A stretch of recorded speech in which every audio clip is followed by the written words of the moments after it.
नमस्कार। दिसंबर से पहले एक और भर्ती बिहार में देखने को मिल सकती है।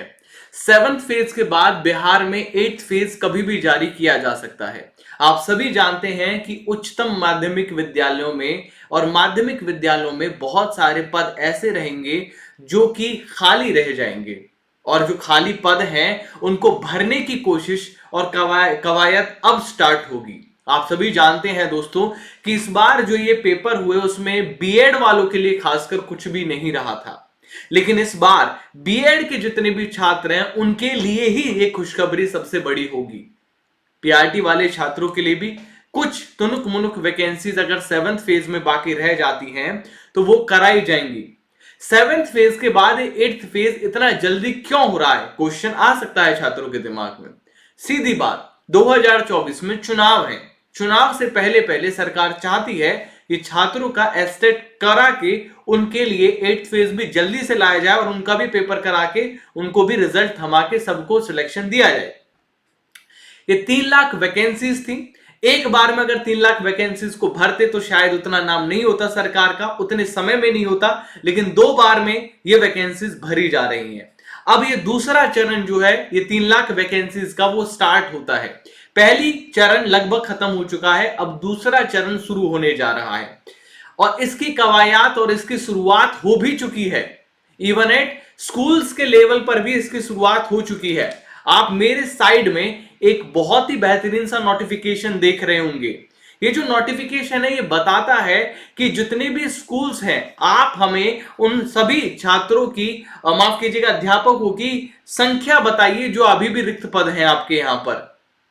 रिक्त पदों की संख्या जब भी ली जाती है जब नई भर्ती निकालनी होती है। एक और नई बड़ी भर्ती बिहार में अब आपका इंतजार कर रही है। अखबार में भी इस बात की संतुष्टि हो रही है, प्रतिष्ठि हो रही है कि कभी भी नई भर्ती निकाली जा सकती है।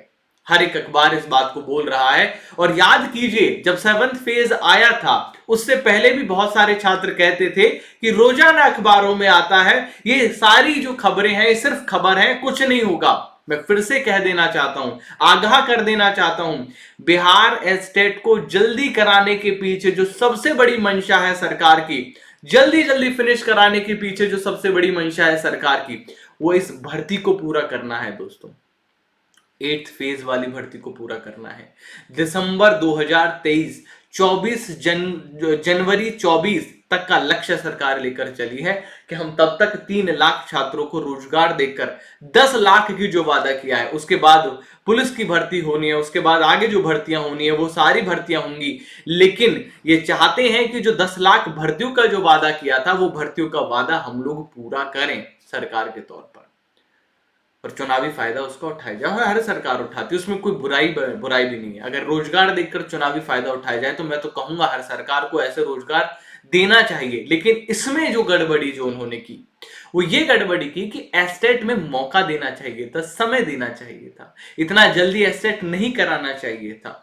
कोचिंग इंस्टीट्यूट्स के बारे में अगर आपकी ये राय है कि सिर्फ पैसा लेकर पढ़ाने के लिए अगर ये काम करते हैं तो राय बिल्कुल सत्य है, क्योंकि बिना पैसे के कोई भी कोचिंग सेंटर, कोई भी इंस्टीट्यूट नहीं चल सकता, ये बात सत्य है। अगर आप लोग हमें सपोर्ट नहीं करेंगे, आप लोग हमसे नहीं पढ़ेंगे, निश्चित की बात है हम लोग घर बैठे रहेंगे, मटर छीलेंगे, सीधी बात है, इसमें कोई छुपा छुपी नहीं है। लेकिन एक चीज याद रखिएगा, हम कोई गलत काम का पैसा नहीं लेते हैं, हम नशा कराने का पैसा नहीं लेते हैं, हम कोई गलत चीज नहीं देते हैं, हम लोग कोर्स बेचते हैं और वो कोर्स ऐसे होते हैं जिनसे वाकई में पेपर में चीजें आती हैं। आप मेरे ईवीएस, मेरे द्वारा पढ़ाई हुई ईवीएस देख सकते हैं, पेपर से मिला सकते हैं, वीडियो भी लिया उसे भी देख सकते हैं जहां पर मैंने बताया है कि किस तरीके से मेरा पढ़ाया हुआ ईवीएस में आया था। अब दोस्तों मैं हर एक विषय की तो ठेकेदारी नहीं ले सकता, लेकिन अपने विषय की जरूर ठेकेदारी ली थी और अपने विषय में मैक्सिमम क्वेश्चंस फंसा दिए थे दोस्तों। लेकिन इस बार जो पिछली बार कमियां रही थी कोर्सेज में कि हम लोगों को समय नहीं मिला था, वो कमियों को हम लोग दूर करेंगे और आगे और अच्छे तरीके से आपकी तैयारी में साथ देंगे।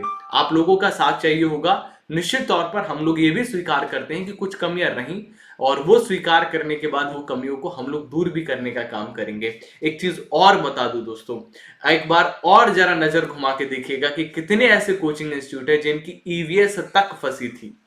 किसी की नहीं। अब बात हिस्ट्री पॉलिटी की करें, साथियों ये बात सच है कि हिस्ट्री और पॉलिटी इतनी डिफिकल्ट पूछी गई थी, आउट ऑफ द सिलेबस पूछी गई थी कि उसमें बहुत सारे छात्र नहीं कर पाए सही से स्कोर, और वो आप ही नहीं कर पाए, इस पूरी कोचिंग इंडस्ट्री में जितने भी छात्र पढ़ रहे हैं कहीं भी, वो कोई भी नहीं कर पाया था दोस्तों।